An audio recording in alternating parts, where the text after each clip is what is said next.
Hey folks, Colin here from Sumthins Recording, and today I'm going to show you one plugin for a tighter and fatter mix. We're going to be talking about mixbus compression today, but before we dive in, if you're ready to go a little bit deeper into the mixing process as a whole and really start to hone your workflow as an engineer, then I have just the thing for you. It is my 7-step mixing checklist, and it's a simple PDF that will guide you through the entire mixing process, step by step, to help you get polished and professional sounding mixes without the hassle and without any more of the guesswork. It is a completely free guide, and you can download it below using the link in the video description. Now let's jump in here and explore mixbus processing.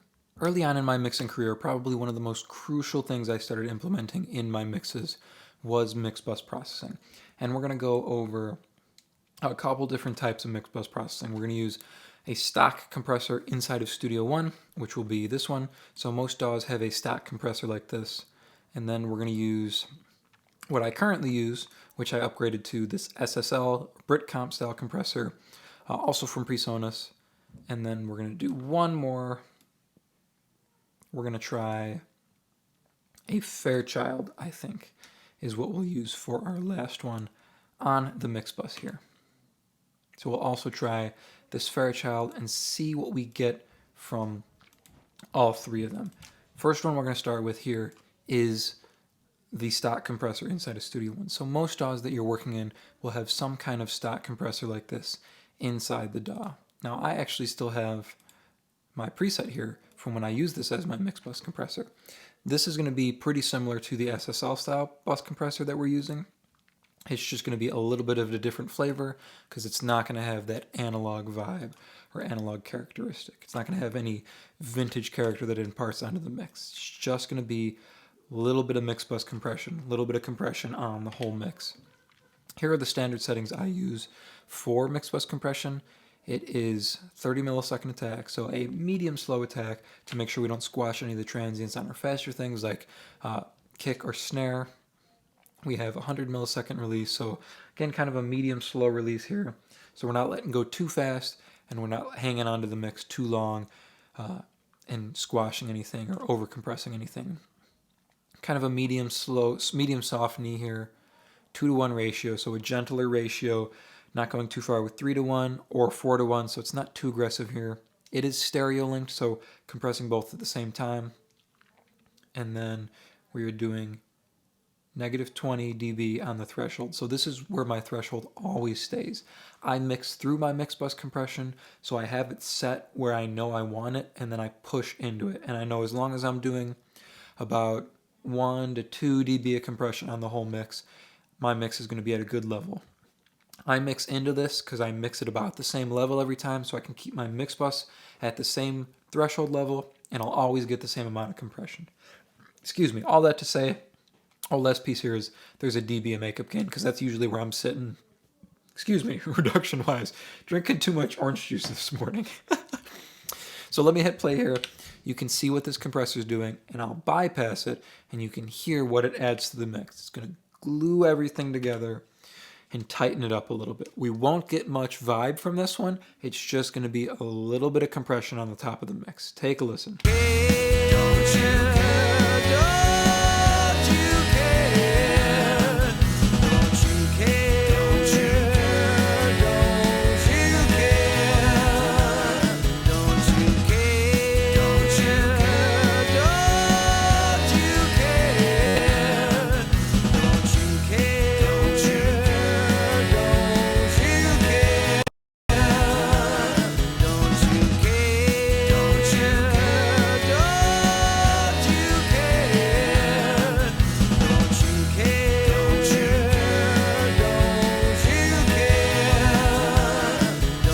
care, don't you care, don't you care, don't you care, don't you care. The most noticeable aspects I get from this compressor are that it tightens the mix a little bit. We get a little bit of volume gain, it feels like. We get a perceived increase in volume, even though we're doing a dB of makeup gain, but a dB and a half reduction here.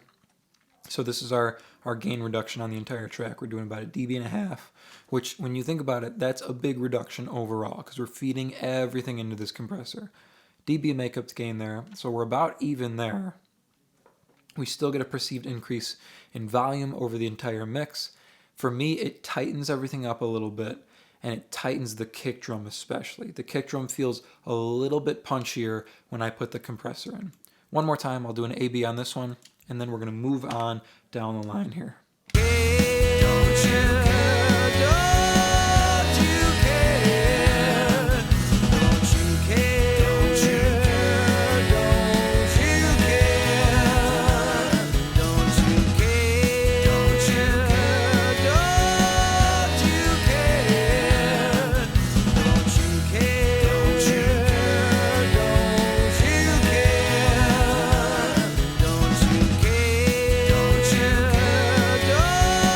Just that subtle gluing effect pulls everything together. It actually feels like the mix opens up a little bit.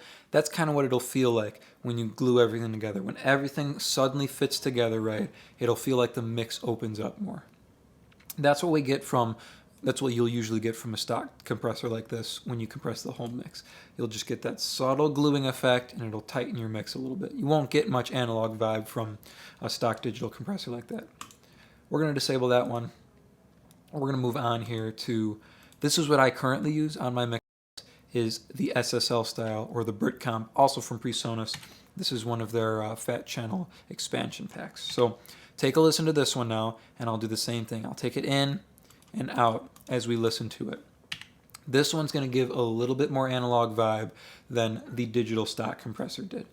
For me, this one really helps out the kick drum and the low end of the mix. So take a listen here, and I'll bypass it. I'll put it in and out.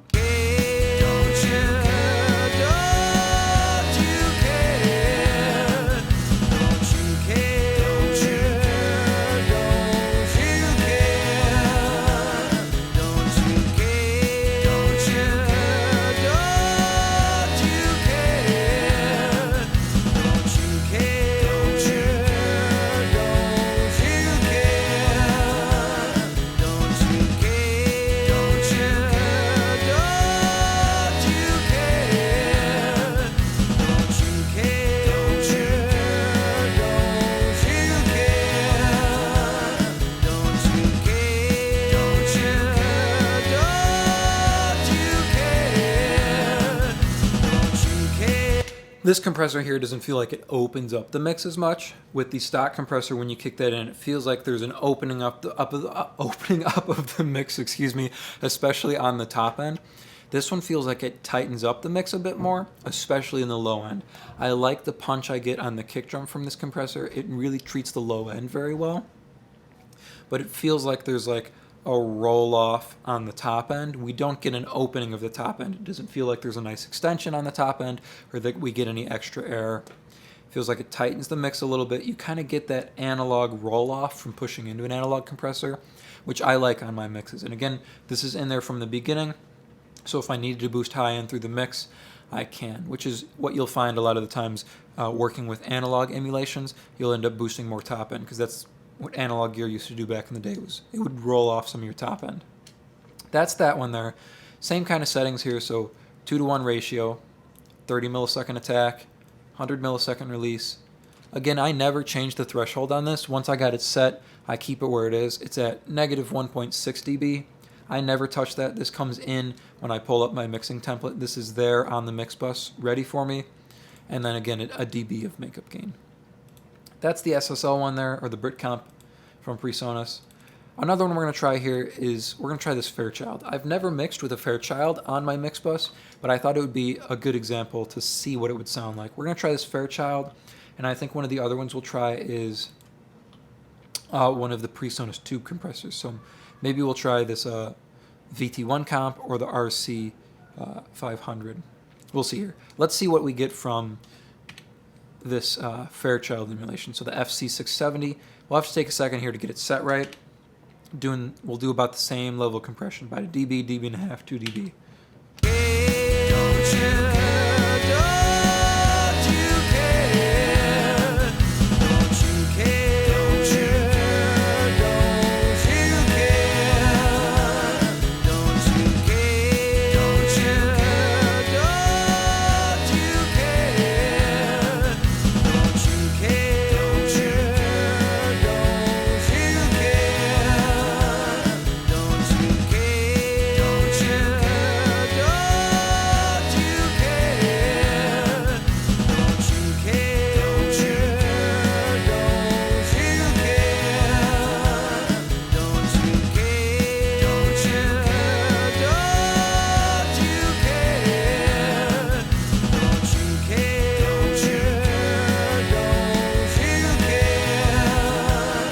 This one doesn't have as big of an effect to me. It's not as noticeable.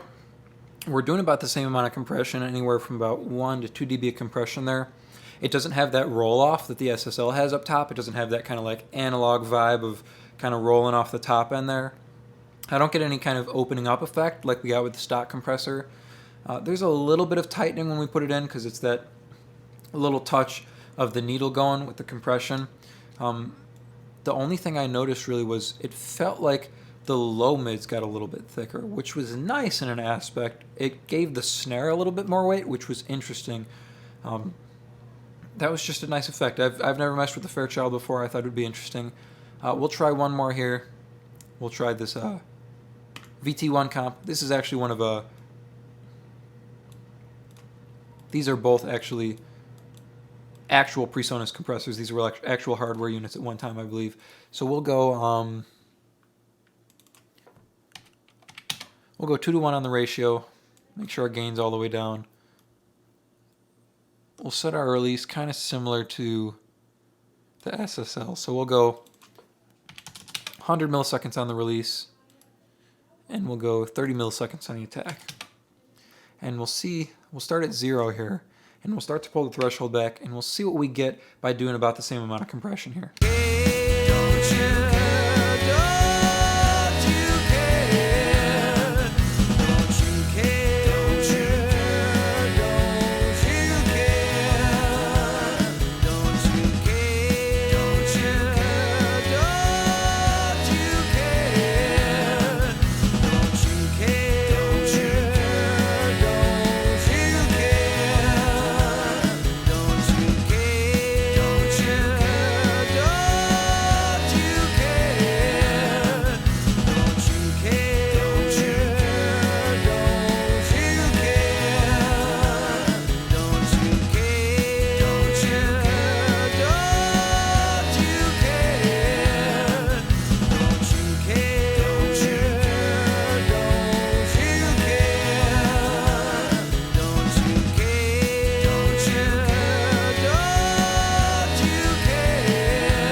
That to me set there was probably the tightest of everything we've done today. I had to mess with it a little bit. It was a lot slower than all of the other compressors we've used today. Even the Fairchild, which is usually a slower compressor.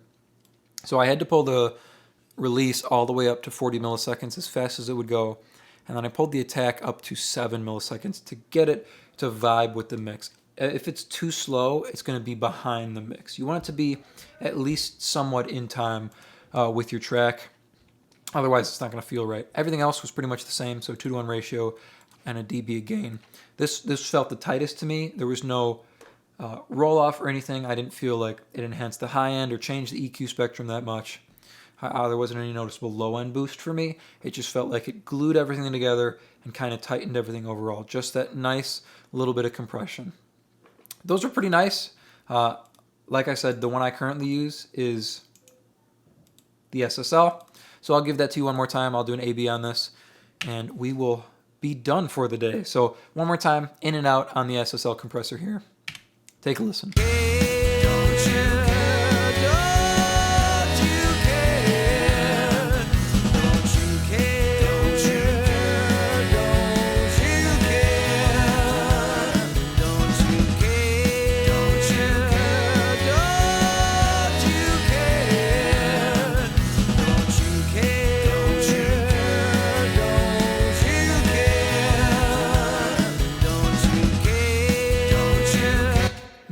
Mixbus compression to me is what helps shape all of these individual tracks into one track. It's where everything feeds into, so every track is pushing a little bit of energy into this compressor on the mixbus. Glues everything together, makes it work as one cohesive song rather than a bunch of individual tracks. I hope that was helpful for you. Like I said at the beginning of the video, if you're ready to go a little bit deeper into the mixing process, as a whole, and you want to start leveling up your mixes and dialing in your workflows in Engineer, then I have just the tool for you, and it is completely free. It is my 7-step mixing checklist, and you can download it below to start creating more professional mixes in less time. Thank you so much for watching today, and I will see you in the next video.